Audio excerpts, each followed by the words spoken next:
All right, folks, New York, day 2. Game day, finally. Now, Raptors with the day off yesterday. Well, an off day in the city, let's put it that way. And same for us, had a chance to see, as Eric told you yesterday in the vlog, the Vince Lombardi play on Broadway. Yeah. Very well done. Very well done.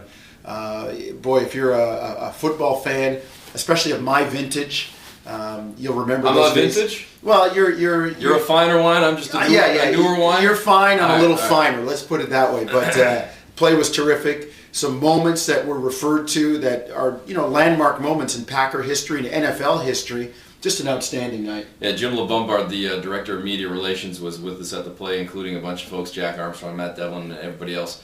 But Jim is from Wisconsin, so he was He's like a Green Bay Packers season ticket holder too. Yeah. So kid in a candy store, and some of the references to back home in a sense for him in Wisconsin and in Green Bay. But just a fabulous job in terms of the acting, especially by Dan Lowry, the gentleman that played Vince Lombardi, who is the father in the Wonder Years for some of you that might be say 30 plus that remember that television show from I guess late 80s, early 90s. Anyways. Great play. Yeah. Great to get out and do it. And we spoke to Jay Triano a little bit about it today because I don't know if some of you know. I know I've done an interview on this subject in the past, but Jay is, or at least was, a huge Broadway buff and just loved going to plays, seeing musicals. Yeah, I think he has seen Rent probably this many times. It's double digits. Yeah, he's got whole scenes memorized from the thing. So now that we've outed Jay, maybe we should talk about it. Well, he outed himself on the radio a couple years ago. He talked a little bit about it. And the reason I'm saying I don't know how much he gets to it now is because as much as assistant coaches work their butts off, they do have a little bit of free time. The head coach, not necessarily getting too many off nights to go to plays in New York City. Now, one of the things that maybe he was sitting back to think about, Jonesy, and to contemplate, one of the reasons he maybe kept him off Broadway last night was a change to the starting lineup tonight against the New York Knicks. But after talking to Jay this morning in the scrum with the media, he says that he is not going to make a move with the starting lineup. And two factors for that, two reasons. One is he doesn't feel that there's one specific person to blame, quote unquote, for the woes, so he doesn't want to single out one guy. But also two, there's not necessarily anybody that he feels has played so much better in the second unit that warrants a change or warrants or deserves more minutes to get back into that starting lineup or to maybe get into the starting lineup period to justify such a move. So he's saying status quo, he's not making a move. Well, I tell you where Jay was last night. I know that he and some of the Raptor brass were scouting the doubleheader last night at Madison Square Garden. Had a chance to see that too, and boy, it's a totally different game, the college game from the pro game. It's a little slower. The athletes are there, but they don't quite play as well. It's just a totally different game. I had a chance to speak to Alex English. While Eric was talking with Jay, I was speaking with Alex, and we talked about the quarter mark of the season.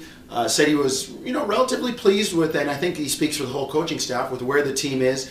Eric said it yesterday, even with the win by Charlotte yesterday, still in a tie for 8th, I guess technically 9th, because Charlotte does have the tiebreaker, and we'll see them next Tuesday down in North Carolina. But the development is the biggest thing right now, and they're trying to continue with the young guys, get them to gain this experience. And Alex, who's a Hall of Famer, says you get experience by making mistakes and then not making those mistakes the next time.